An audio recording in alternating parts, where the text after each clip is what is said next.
Welcome, everybody. Welcome to the Disciplined Church of God, where God reigns and dreams come true. Look at somebody next to you and tell them you are in the right place at the right time. My name is Jerry Johnson. I'm the senior pastor of this ministry, and I am so honored you are here today. Do me a favor, smile at your neighbor, give them a high five, and take your seat. Take your seat. If you are taking notes today, I want you to open your journals and write down this title. The topic of today's sermon and the launch of our brand new series is Discipline Before Destiny. What does that mean? Before we even open the Bible scripture, let me explain this clearly. Destiny is the destination God has preordained for your lives, the calling, the promise attached to your name. But discipline, and hear me carefully today, you cannot arrive at a divine destination living an undisciplined life. Some people are praying for doors to open while their habits are closing them every single day. A lot of us are in church shouting about the destination, but we refuse to put gas in the vehicle. We want the destiny of financial freedom, but we lack the discipline of a budget. We want the destiny of a healed marriage, but we lack the discipline of holding our tongue. You see, God will give you the vision for free, but the journey is going to cost you your comfort.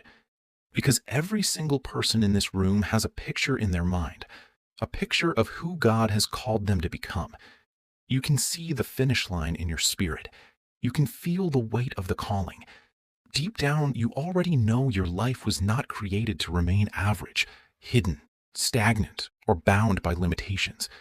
There is something inside of you that keeps whispering, there's more impact, more purpose, more responsibility, more destiny. But hear me carefully. Visions are cheap until discipline gives them legs. Everybody loves the prophecy, but very few people survive the process. Because the process will offend your flesh. The process will challenge your excuses. Some of you are asking God to elevate you while still being addicted to convenience. You want the stage, but not the preparation. You want influence, but not obedience. You want the crown, but you keep running from the cross. And God sent me here tonight to tell somebody this truth. Your future is not being decided only by your prayers.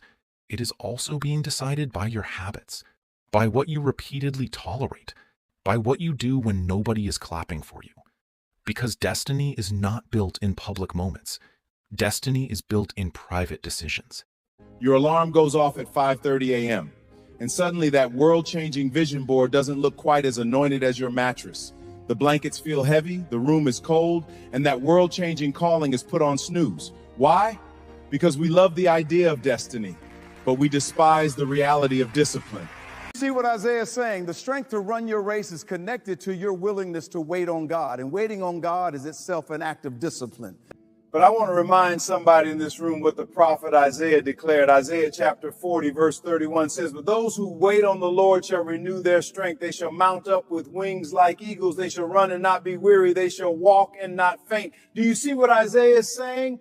The strength to run your race is connected to your willingness to wait on God. And waiting on God is itself an act of discipline. God cannot build a world-changing vessel out of lazy material. And somebody needs to hear that not as condemnation, but as an invitation. An invitation to become the kind whose person, whose character can hold the weight of everything God has promised you.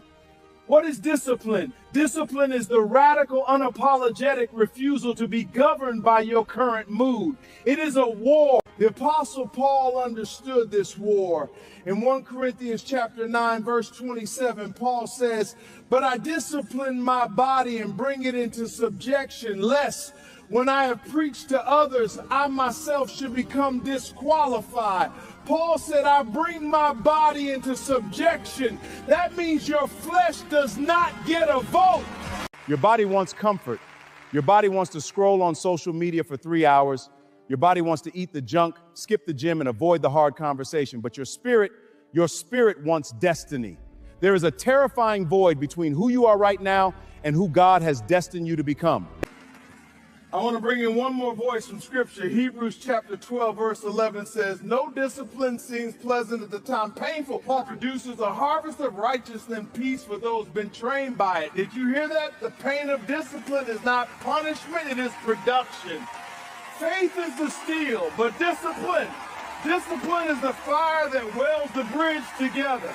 You have to walk through the fire of doing what you hate to create the life you love. And I need somebody to stop running from the fire today.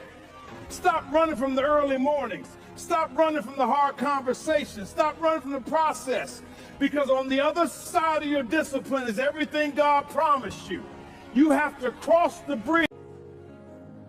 Some of you are waiting on a miracle, but God is waiting on your management. He's saying, I gave you the vision, but what time did you wake up today? Let me give you one more scripture. Galatians chapter 6, verse 9.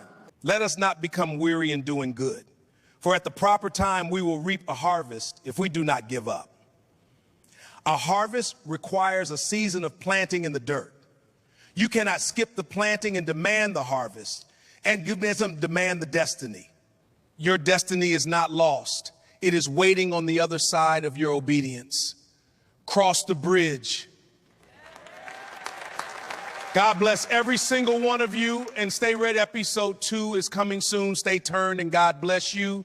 Your love.